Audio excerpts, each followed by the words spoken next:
Meus amigos, nossa dica de hoje é sobre suspensão e interrupção do contrato de trabalho. Bom, contrato de trabalho ele é de trato sucessivo, ele se prolonga ao longo do seu tempo, né? Ao longo da sua vida. A pessoa se começa a trabalhar numa empresa com 18 anos e vão até os 70 anos de idade. Então imagine quantas alterações na vida da pessoa ocorreram ao longo desses anos. Obviamente o contrato vai ter as suas consequências. Quando esta pessoa foi pai, quando ela se alistou no exército, quando ela saiu de férias, quando ela quebrou o pé jogando futebol, quando ela foi acidentada de carro. E várias coisas acontecem na vida da pessoa. Como o contrato ele é continuado, isso gerará efeitos no contrato. E qual é o efeito? O efeito é a modificação, é você atingir as duas principais cláusulas do contrato de trabalho. O contrato de trabalho ele tem duas principais cláusulas. Eu trabalho, você, empregador, tem o dever de me dar trabalho, eu tenho que trabalhar. E por isso eu recebo o salário. Então você tem o sinalagma. Eu trabalho porque você me deu o trabalho e você me paga porque eu trabalhei. E aí o contrato vai se movimentando, ele vai circulando. Perfeito? Quando eu falo em interrupção e suspensão, eu paraliso com certeza uma das situações. O sujeito para de trabalhar. Só que às vezes para de trabalhar recebendo salário e às vezes para de trabalhar sem salário.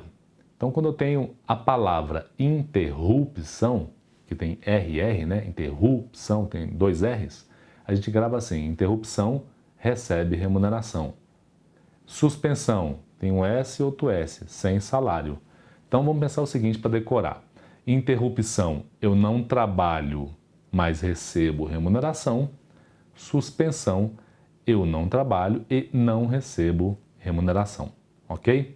Várias situações são postas na prova. Licença maternidade, hipótese de interrupção. Outra que caiu e ela era pelo menos um pouco controvertida, que é a questão vinculada ao auxílio-doença. Os primeiros 15 dias eu não trabalho, recebo do empregador. É a hipótese de interrupção. Mas do 16º dia em diante, várias coisas acontecem. Eu não trabalho e não recebo. Daí, pela regra, seria suspensão. Mas tem FGTS no acidente de trabalho, conta tempo de serviço. Então a doutrina andou se digladiando um pouco. Mas para efeito de gabaritos, hoje está tranquilo. Primeiros 15 dias, interrupção. 16º dia em diante, quer seja auxílio-doença, quer seja auxílio-doença acidentário, será a hipótese de suspensão. A súmula 440 me dá esta dica. Vamos dar uma olhadinha? Vai lá. Súmula 440, auxílio-doença acidentário, aposentadoria por invalidez, suspensão do contrato de trabalho.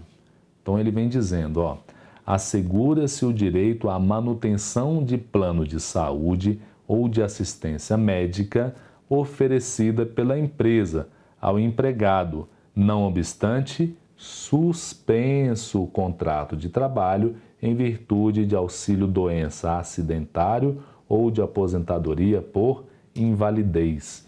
Então, através dessa súmula, que me traz uma informação inicial importante, o plano de saúde permanece, tá legal? Ainda assim, você tem uma outra informação adicional, que as hipóteses de auxílio-doença, ainda que acidentário, ou aposentadoria por invalidez, isso já era tranquilo, são hipóteses de suspensão de contrato de trabalho, ok? Então, vem cá comigo, até os 15 dias iniciais é interrupção, 16º dia em diante, suspensão. Tem direito ao plano de saúde. Antigamente, tinha um debate que esse plano de saúde só existia, só era mantido, só havia o dever de se manter se tivesse negociação nesse sentido, mas não é o mais justo, perfeito? Porque se o empregado se acidentou, é uma culpa do empregador, o mínimo que ele pode fazer é se dedicar a ajudá-lo, né? Daí a manutenção do plano de saúde é algo natural, tá? Responsabilidade do empregador mesmo. Então o plano de saúde deve ser mantido, ok? Há outras hipóteses de suspensão e interrupção? Eu aconselho dar uma lida no artigo 473 da CLT. Aqui eu destaco duas outras hipóteses importantes que são cheias de requisitos, que vem a ser a licença maternidade e a licença paternidade. A licença maternidade é de 120 dias, mas pode ser majorada em 60 dias, tornando-se 180 dias. A licença paternidade era de 5 dias, hoje pode ser acrescida de mais 15, tornando-se 20 dias. Então, a licença maternidade pode chegar a 180. A licença paternidade pode chegar a 20 dias. Tanto faz, pode ser maternidade natural ou por adoção, perfeito? Paternidade natural ou por adoção. A licença adoção tem a mesma regra, tá certo? Em exames anteriores, discutiu-se até a estabilidade da gestante e da estabilidade da adotante. E chegou-se à conclusão que a adotante também tem estabilidade, né? Não falando de licença não, aí depois já é estabilidade, tá? Foi uma prova que caiu, salvo engano, no 21º exame, ok? Então, essa é a situação. Maternidade 180, paternidade até 20. Há outras discussões. Licença nojo, quando falece ascendente, descendente, cônjuge ou irmão, até 2 dias, tá certo? Gala para casamento, até 3 dias. Licença gala para professor, até 9 dias, tá? Essas são as disposições. Mas eu chamo a atenção dos senhores para os requisitos incidentes para majorar a licença maternidade para 180 dias e a paternidade para 20 dias. Vamos lá no fichário? Dá um pulinho para mim no fichário para você dar uma olhada nos requisitos aí. Vamos lá. Então, você tem aí a súmula 369, não quero falar dela, né? Isso aqui já eu volto lá. Aqui nem pode ser licença maternidade, tá certo? Majorada em 60 dias. Paternidade majorada em 15 dias. Vejamos, ambas valem para adoção ou guarda judicial, tá? Quais são os requisitos? Vamos nessa. Em ambos, não pode trabalhar durante o período, ok? Essa é a primeira hipótese. Primeira situação, em ambos, não pode trabalhar, ok? 2, só vale para empregador que aderiu ao programa Empresa Cidadã, perfeito? 3, a prorrogação em relação à licença maternidade deve ser requerida até o final do primeiro mês após o parto, não é após a gravidez não, parece que eu estou vendo o examinador colocando aqui após o início da gestação, não é, é após o parto, beleza? Será concedida após os 120 primeiros dias, lógico que ela é ao final, né? Ao final dos 120 dias.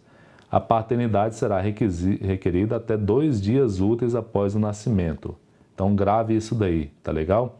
A licença maternidade, a prorrogação da licença maternidade, cumpridos os demais requisitos, deve ser requerida no primeiro mês após o parto. A prorrogação da licença paternidade deve ser requerida até 2 dias úteis após o nascimento do filho, tá? E o pai deve participar do programa Paternidade Responsável, certo? Vem cá comigo então. Tem uns requisitos que são gerais, né? Para esta prorrogação. Tem que ter a adesão da empresa ao programa Empresa Cidadã. Tem que requerer, o beneficiário tem que requerer, sendo que o prazo para a licença maternidade é 1 mês após o parto, contado, portanto, do nascimento aí, tá certo? E o da paternidade, 2 dias, também contado do nascimento. Então, o termo inicial de contagem é sempre o nascimento. Paternidade, 2 dias, maternidade, 1º mês após o parto, ok? A mãe, né? A mãe tem essa questão do requerimento, né? E o pai tem que participar do programa de paternidade responsável, né? Que é um requisito que tem aí por caso do pai, tá legal? E aí você completa os requisitos para esta prorrogação, tá? No mais, no nosso fichário eu trouxe outras hipóteses de suspensão, interrupção a ser debatida, volta lá comigo, só para a gente decorar, né? Então você tem aí Súmula 369, quando o empregado é eleito diretor, a hipótese é de suspensão do contrato de trabalho. Aposentadoria por invalidez é suspensão no contrato de trabalho, né? E os novos casos de interrupção que a gente colocou aí por essa lei. 2 dias para o cônjuge ou companheiro acompanhar a esposa ou companheiro durante o período de gestação. Também tem esse novo aí, né? E até 1 dia por ano para acompanhar a filha até 6 meses. Está lá no artigo 473, tá? Tem essas disposições, beleza? Então tá aí as regras de suspensão e interrupção. Vem cá comigo. Suspensão e interrupção, muito decoreba. Leia aí, tentei cercar o máximo possível as hipóteses e não cai, despenca. Um grande abraço a vocês e na sequência falaremos na próxima dica que a gente gravar sobre algumas situações de extinção do contrato de trabalho. Um abraço.